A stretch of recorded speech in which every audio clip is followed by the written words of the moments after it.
Hello, peeps and creeps, and welcome to Fright Club and another episode of Monday Night Frights. Joining me tonight again, as usual, is our pal Danny. Hello.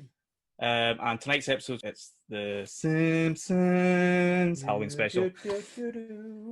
Go for it, Danny. No, No, gotta love the Treehouse of Horror. the Treehouse of Horror. Yes, the Halloween Love special. the Halloween specials. So we decided to do this because Danny, I know you're a massive Simpsons fan.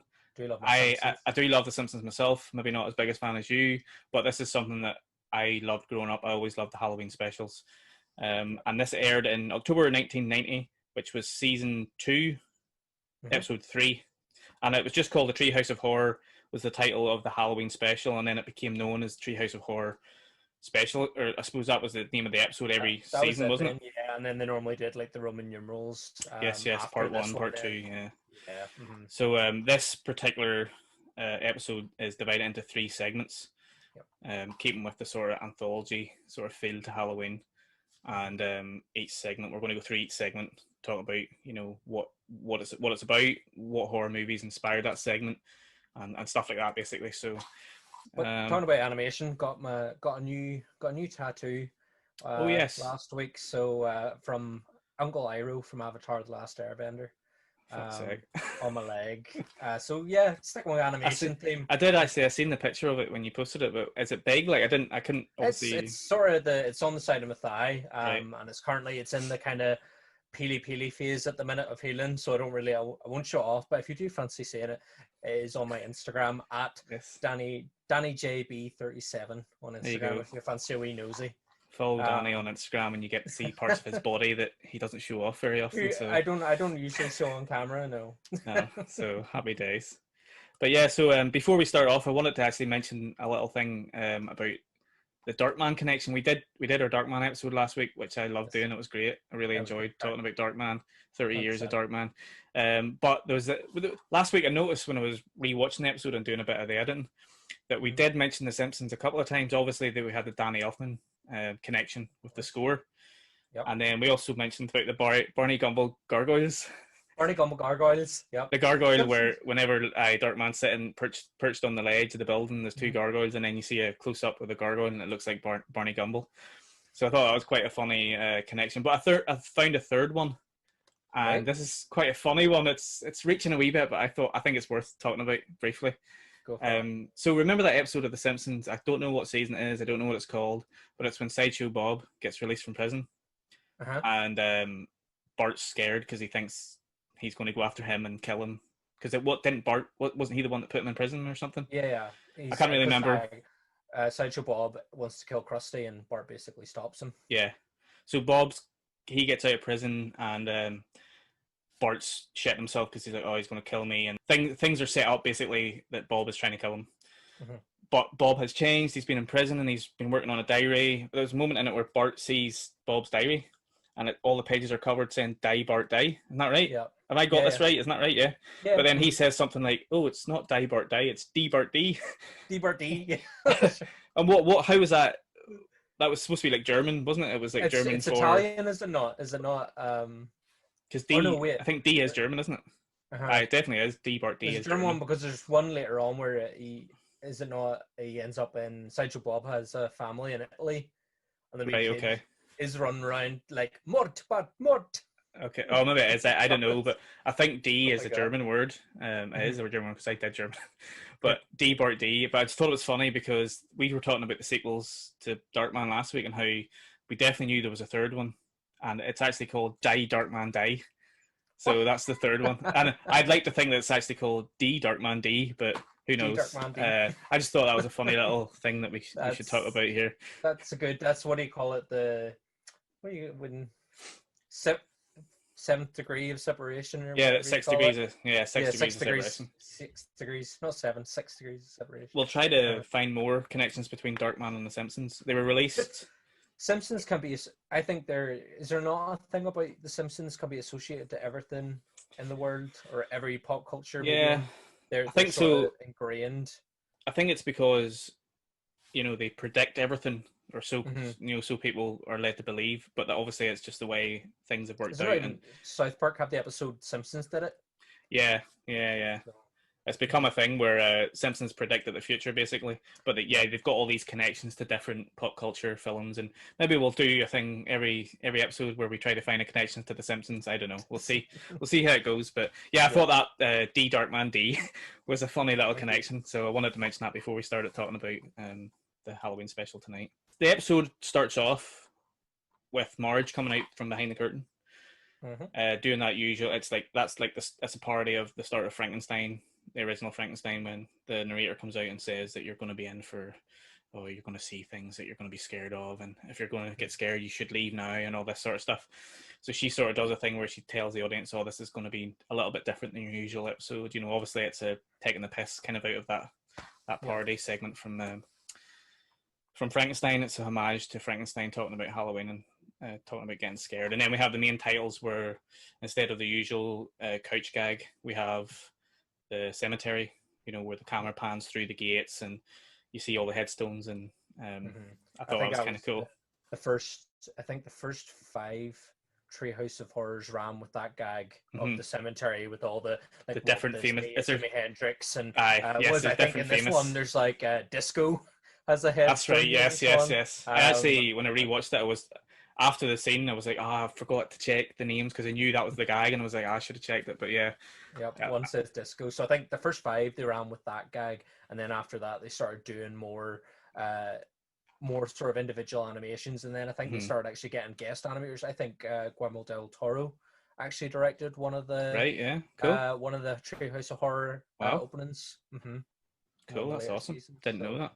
We will get to that. We'll get to that eventually, because this is going to be part 1. Obviously, we're going to try our best to have an episode for each Halloween special, each Treehouse of Horror. We'll see how far we go. There's quite a lot. I mean, there's 30 odd seasons, didn't you say? There was 30, I think there's 32 seasons, and pretty much every season since this one there's a Halloween special, am I right?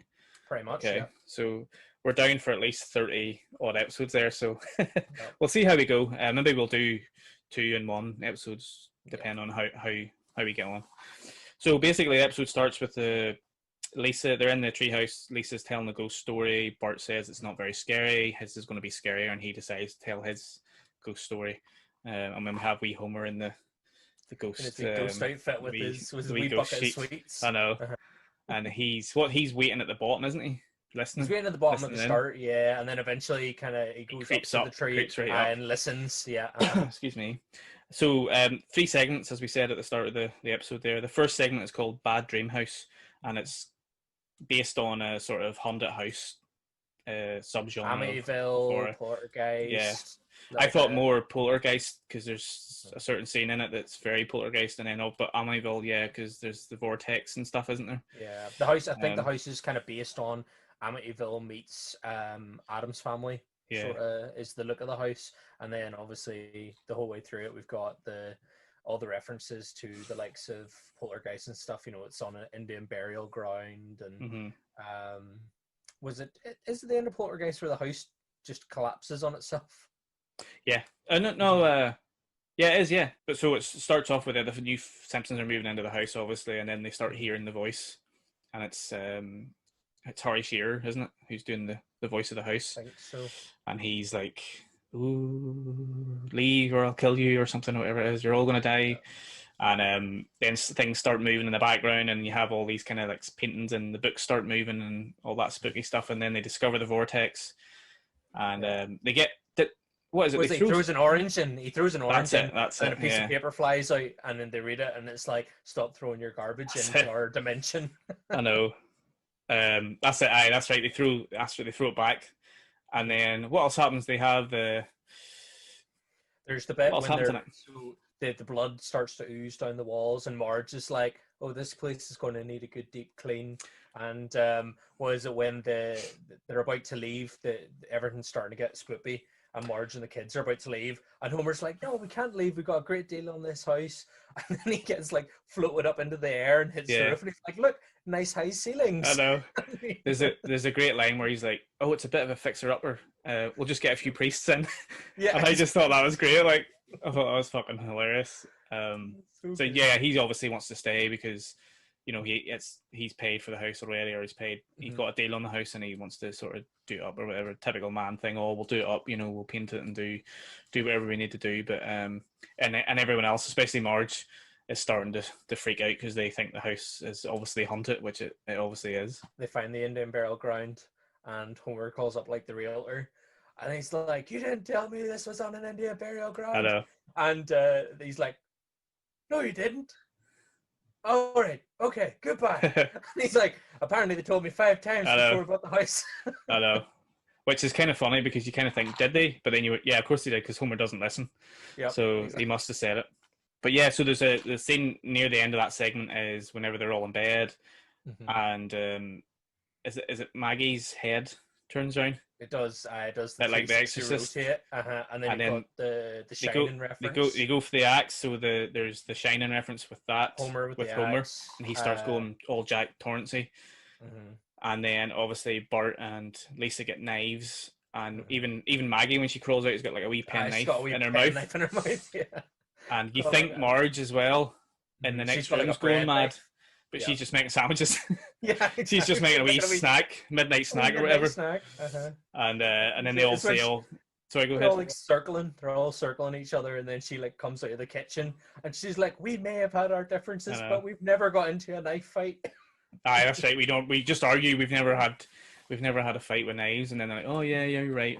And then they start to put the knives down, and that's basically it, isn't it? They all go out, and the house. Or no, what is it they say to the house? The house starts I think the house starts threatening them again, and Marge gets really wound up and just explodes, and she's like, "Shut up! Shut up!" She's like, "Don't threaten my family." And the house is just like, "Oh, I'm sorry." I know. But do they not almost give the house an ultimatum where they're like, "Oh, you either let us live here or we leave," or something? And then that's after I think Lisa kind of does the whole kind of, you know, what's so bad about letting us live with you? You might even grow to love us. And the house is just like, live with the Simpsons. And then he's like, "Could you give us a minute?" And they all go out. And then as soon as they leave, the whole place just like sucks itself into its vortex. Yeah. And then what was it? Lisa says that line where it's like, "Oh, it chose to destroy itself rather than live with us." It's like, yeah, of course it did. So on to the second episode, and this one's called Hungry Are the Damned. And this is more of an alien abduction type episode where first appearance of Kang and Kodos. That's right, and they become recurring characters later on, don't they? Treehouse of Horror, yeah. Very very iconic aliens, because as soon as I seen them, I was like, "Oh, it's the aliens, the Simpsons aliens." You know, they're like big octopuses with like one eyes, or like cyclopic heads, octopuses, and with I think kind of iconic voices. What is it? It's Harry Shearer again and Dan Castle. Hunter, isn't that right? Who plays Homer? They're the two voices, and then there's a third one who's like he's not in it as much. There's two main ones, and then there's a third one comes into it, and he's got like more of like a sort of Eastern European accent. Yeah. I don't know who the voice actor is that does him. Like, so we have Kang, and who are the other? What's the other two guys? Kang and Kodos. Kodos are the two main ones. Yeah, and they are Rytrillians. Isn't that right? Yes. Was it? They come from Rigel 5. Yeah, Rigel 5. Rigel 4. Rigel 4 is it? Yeah, it was. It's the planet of limitless delights or something. Yeah. Yeah. Or so infinite delights. That's it. Infinite delights. That's it. So basically, the Simpsons are in their back garden, and this spaceship comes down and sucks them up into the spaceship, and then they piss off. Yeah. And they come out, and initially you think, "Oh my god, obviously these are aliens, they're going to try and to kill the Simpsons." And then they start feeding them like food. They're like, "Oh, here's a big buffet of food, here you go," or whatever you want. And it's stuff that they eat, like it's really enjoyable food that they love, that they would eat on a normal weeknight or even the weekend. Fried shrimp and pork chops. Yeah. And what is it? Marge gets something really random. It's like she loves it anyway. A turnip rosettes or something. It's like something that she would make. Yeah. It's like something she would make for the family. She's like, "Oh, these are really difficult to make." This episode's a bit of a throwback to kind of, I suppose, alien B movies of the 50s or Twilight Zone type thing. I think it's actually based on a Twilight Zone episode, isn't that right? 1962's To Serve Man. Brilliant. Is the episode? Yep. So I don't remember seeing that, but the gimmick of this episode is that these aliens, Kang and Kudos, are feeding the Simpsons because they want to eat them. Like that's the whole joke of the episode. That's the implication. The implication is that they want to feed them up to fatten them up because they're going to take them to another meal, later on. And Marge is like, oh, what's this dinner you're going to, and can we be guests? And they're like, oh, you'll be definitely at the meal, and it's that whole implication. The guests of honor, yeah. Yes, that they'll actually be the meal. And then Lisa gets suspicious. Yes, and what is it? She finds the book, doesn't she? She finds the book. Cooking man. Where is it? How to Cook a Man or something. Yeah, And then there's that running gag where it's like, oh, there's a bit of dust. Space and they blow dust. They blow it off, but then they find out that there's like, oh, blow off. There's like 3 layers of dust, so every so often they keep blowing some dust off, and it's revealing parts of the book. But it's how to cook humans. That's what it is. How to cook humans, and then it's how to cook for humans. And then they blow off again, and it's how to cook 40 humans, and then it's 40 humans. For 40 humans. It's just that gag, and it's like it shouldn't even be that funny, but it is funny. It's just that sort of real, honest, simple gag, and it works for this one. But there's a joke in there about HBO. I don't know if you caught that. Oh yeah, it's the bit when it's like you can get any channel you want from across the galaxy. What about HBO? That's right. That costs extra. That was it. They're watching. That's right. They're watching the TV or something, aren't they? And yep, it's the bit when he's got, and here we see a version of what you would call ping pong, but instead of your primitive paddles, we have digitally rendered That's it. right. And they're like, that's just pong. I know. They're like, we had that like 20 years ago or 10 years ago, whatever. It's when Marge and Homer, like, we played that before we got married. Yeah. And then Kang's just like, well, who here is... It's like, who here has mastered intergalactic travel? I know. Put your hands up, and the 2 aliens. And then Bart puts his hand up, and Homer like gives a wee slap. Yeah, it's like, yeah, okay, we haven't mastered gaming just yet, but we've traveled billions of miles around the galaxies, so like fuck you. But how does it end? Basically, the ends where it ends. So they find out obviously that they're not planning to cook them, but the aliens then get offended by the fact that they suspect them. Yes. Them. So they just send them home. They thought that's right. So they get really insulted. They're like, "Oh, I can't believe! How dare you think that we were going to eat you?"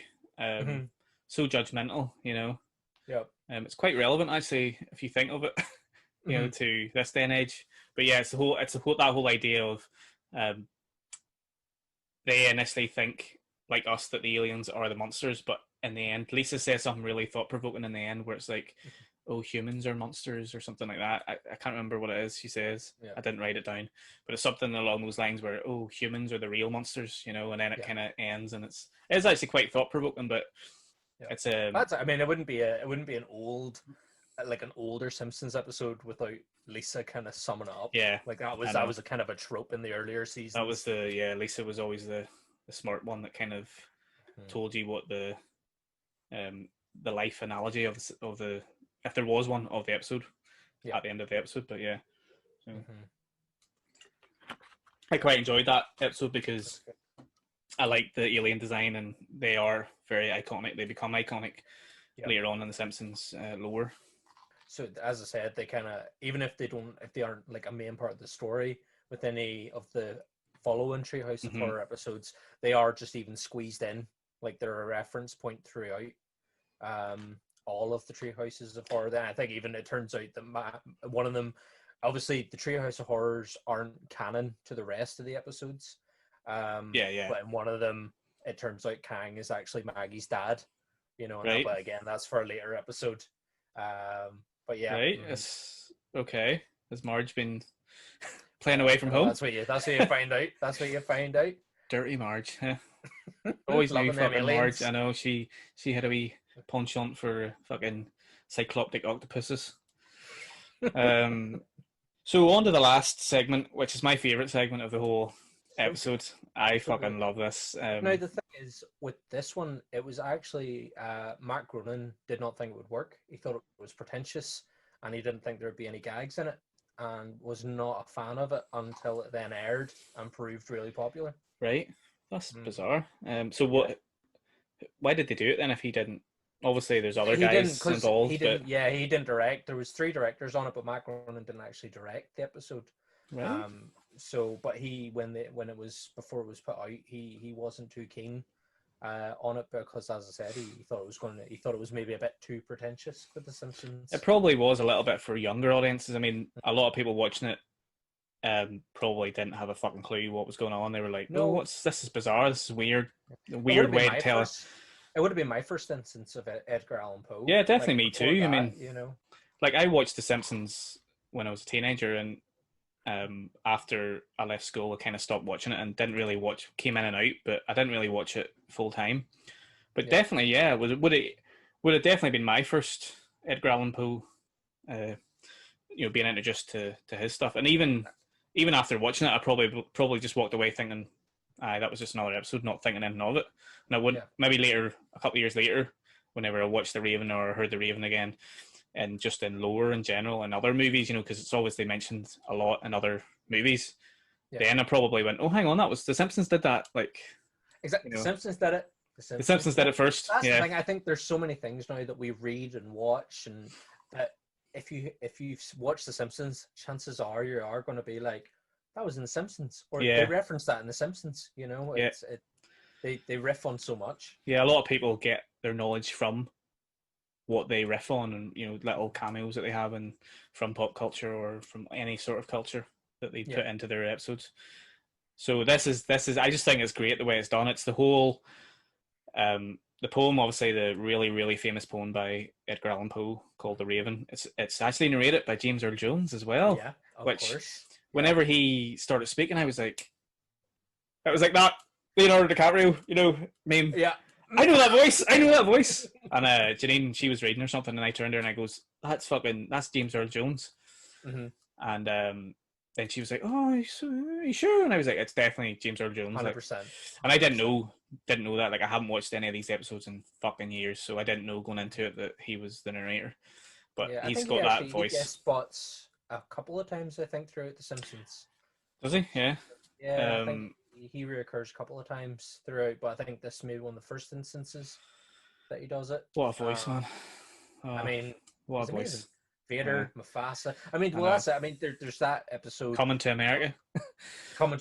It's the episode where it's not a Halloween episode, but it's the episode when Bleeding Gums Murphy dies, and the heads appear. His head appears in the clouds, but then Darth Vader and Mufasa appear beside Bleeding Gums' head. Because it's James Earl Jones. Yeah. And it's a throwback to The Lion King as well, I suppose. And that was maybe after or before it. Because you forget that Simpsons. That's exactly. Didn't the Simpsons first air in '89 or something? Something like that, but I think it was even shorts before that. I think it was shorts part of like a talk show prior. You're right. Yes. Mm-hmm. And then it got picked up. I think '89 was when it first debuted.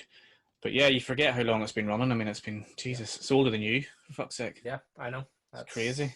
I do enjoy The Simpsons and I appreciate everything that it's given us, but I just feel like maybe now it should start, coming to the end. I don't know. The most successful TV show of all time, I think, and probably the greatest TV show of all time. Was it not voted in one of those fucking things a couple of years ago?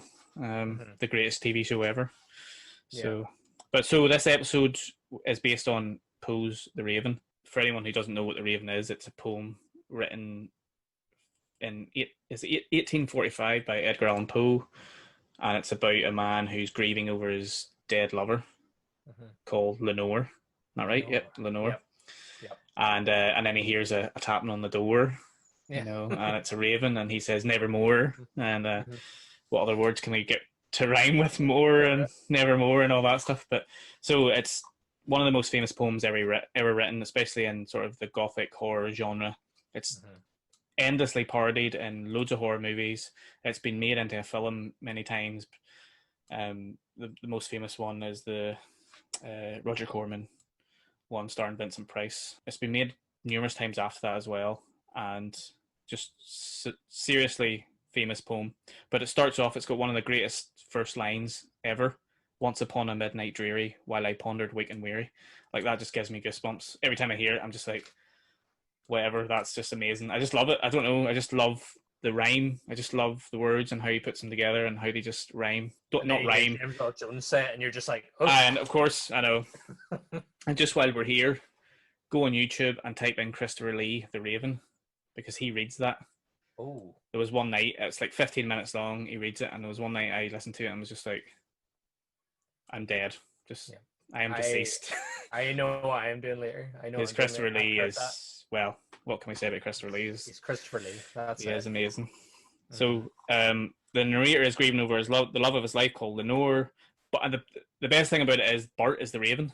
So when Bart comes to the door and he's tapping, tap, tap, tap, and he comes in at Bart's face with the wee spikes and he's got the wee beak.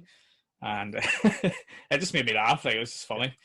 And then as the episode goes on, Homer gets angrier and angrier, and like Homer is at his best when he is super angry. I think this was the best episode or best segment of the episode. Yeah. And I also liked how there was a part in it where I think the Raven goes over and grabs some of the books off a bookshelf. And he's like plucking them down and hitting Homer on the head. Yeah.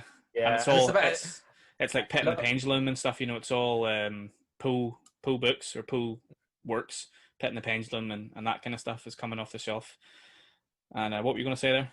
It's the bit where it's the very start of it, and Bart actually interrupts it, and he's like, instead of saying "nevermore," he goes, "Eat my shorts." Quoth the Raven. Eat my shorts. Bart. It's good we break in the story there, because it's kind of like, because it looks like Bart, you would expect to say something like that, but then it leads into the actual proper words, and then as you say, there's references to Poe's work. But then you also get the Simpsons references, because Lenore is obviously Marge, but I love the way it's like the long portrait of her, but then to finish her hair off, they've got like this one little bit, which is like the top of her hair, like at the side of the long photo. Yeah. Which is great. And then you've got the cherubs above Homer with the like incense thing, is Maggie and Lisa. That's right, and yes. Simpsons iconography in there, and then obviously the splendor of like the Gothic manor room, Gothic library room and stuff. It's definitely it's the most memorable, I think, of the 3 short stories in it. I like the painting of Marge because it reminded me of the Haunted Mansion paintings from the Haunted Mansion ride. Whenever you go on the Haunted Mansion ride and you go down in the elevator, they stretch. And even though it's not a stretchy painting, it's that kind of long and obviously with a big hair. It kind of reminded me of the Haunted Mansion paintings, which is class because I love the Haunted Mansion. Who doesn't love the Haunted Mansion? Homer's kind of lying at the bottom of the bookcase, surrounded by the books, looking up at the top of the door, and the Raven's sitting perched on top of the bust above the door. That's right. And finishes with the close up of the Raven Bart saying, "Nevermore." Nevermore. Nevermore. Brilliant episode. So good. And then they actually finish it off. Bart's like, "Oh, that wasn't even scary," and then Lisa's kind of like, "Oh, but you know, it was maybe scary for the time." And Bart actually then makes a comment about Friday the 13th. That's right. Yes. Not being scary anymore, which is I think is really great. But then it goes outside. The kids are called in by Marge then to go to bed, and Homer's like still sitting outside the treehouse, like shivering with shaking. fear. Yep. The line that Lisa says is, Friday the 13th was pretty tame for its or pretty tame now, but really scary back in the 1980 when it was released." And you could say that about a lot of older horror films, like even the black and white horror films, even the likes of The Raven, which is the Roger Corman production. It's kind of a horror comedy, but you know, those older black and white movies from the 50s are very, very tame by today's standard. It's funny that Homer was like shaking. Yeah, it was raining as well, wasn't it? Yeah, I don't think it was raining, but then it goes to when they're all the kids are in bed. It's kind of going one by one of the kids sleeping peacefully in bed, and Bart's like cuddling his crusty doll and stuff, and then Homer's just lying in his bed and he's like looking around him. That's right. Aye. But it's a great episode. It's so solid for a Halloween special.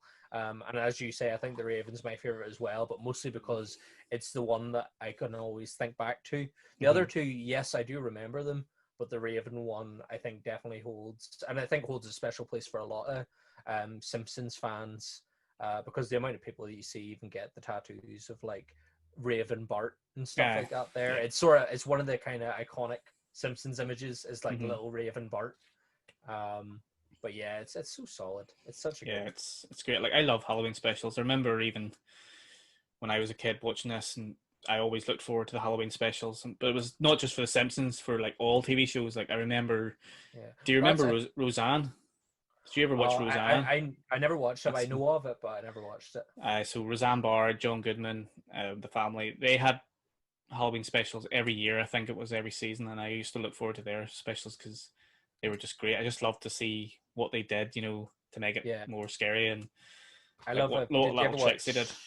Like Community. Did you ever watch Community? I haven't. I know of it. I've seen a few episodes, but they do great Halloween specials. Their Halloween and Christmas specials, and then the paintball specials are something else. But the Halloween specials are definitely worth a watch. But that's the thing. I think, obviously, with the reading up on the Treehouse of Horrors, they were inspired by Tales from the Crypt.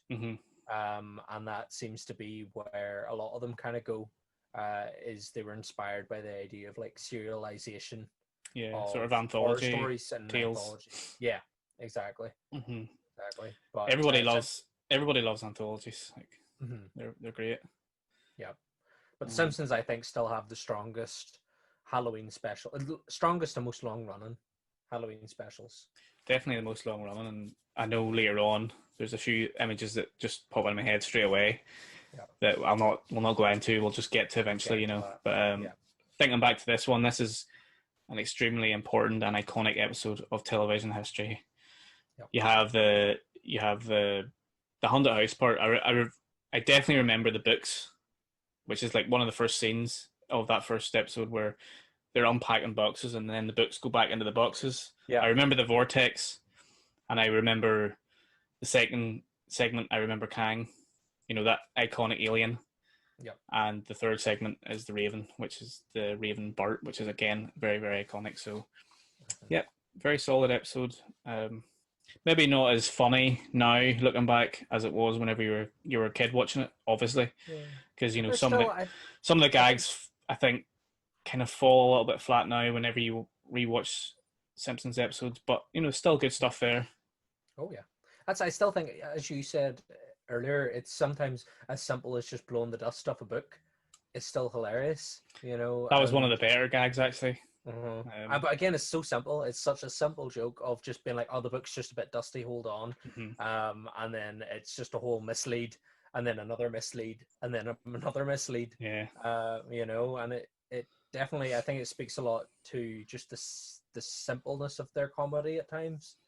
It wasn't anything, it didn't have to be dirty, and it didn't have to be complex. No. Simplicity is sometimes the best way to go. And for these Halloween specials, most of what we love about them is about spotting, what horror movies they're parodying, or little things that they're taking. Homage, and it's got all there. It definitely shows respect, but also pokes fun at its source material, and it does it so well, and it gets so much better as the Halloween specials go on, because sometimes they do proper like rip into some of the source materials, but in a funny, really good way that shows that they understand the genre. I think. Yeah, no, I'm really looking forward to exploring more specials and doing more Treehouse of Horror episodes. This is going to be like a sub-series of Monday Night Frights where we will hopefully try to get through, as I said, all of them. We'll see how we get on, but I'm really looking forward to getting more of these. I can't wait to watch more Treehouse of Horror because I loved them growing up. They were my favourite Simpsons episodes, just because of the Sky One, October 31st, straight on. Yeah. Halloween's such a good time because you always got those Halloween specials, and then when you were a kid, you went and you were into horror movies, or you caught a late night movie whenever you could, and it was fucking great, man. I wish I was still a kid. Cartoon Network just had movies on all day. Yeah. The one I remember the most, and I would actually, you know what? We should maybe discuss this. We'll do like a Monday Night Frights kids special, but the Halloween Tree with featuring the voice of Leonard Nimoy. Okay, I'm not familiar with that, so I'm up for that. Yeah, there we go. Yeah, we'll do that down the line for sure. we'll definitely be doing some other kids horror movies because, like, you know, you become a horror fan when you're a kid. Let's be honest. When you're a kid, you want to watch those movies that you shouldn't be watching, even if they're kids horror movies, like, you know, something like Hocus Pocus or the Goosebumps or something like that, you know. So Goosebumps, aye. Yeah, so some Goosebumps rewatches. Yep. Or we'll maybe do a few kids movies and do like a kids special type thing where we talk about kids horror movies for sure. No, that's definitely going to be on the agenda. But we've got loads of cool stuff coming up, and we just want to take a second to thank you very much for watching all these videos every Monday night, and for following us on Twitter and Instagram at the Fright Club NI, and checking the website out, www.frightclubni.com. And just for interacting with us, commenting, sharing, tell all your horror friends about us. We really appreciate all the love that we're getting so far. This is our 6th episode, so I really love doing them. Danny, I know you enjoy doing them. If you're a Simpsons fan, then please comment on down below and let us know what segment you preferred out of the 3: Bad Dream House, Hungry Are the Damned, and The Raven. Let us know what you think of The Simpsons in general. You can even talk about some of the later Treehouse of Horror episodes that we need to look out for, because like there's 32 of them, I think, in total. 31. There's 30. We'll say about approximately 30. By 30, yeah. So yeah, thanks for checking out this episode tonight. We thank you, and we're looking forward to seeing you back next week. So all the best, guys. Stay safe. Take care. See you next week. Cheers. Bye, guys.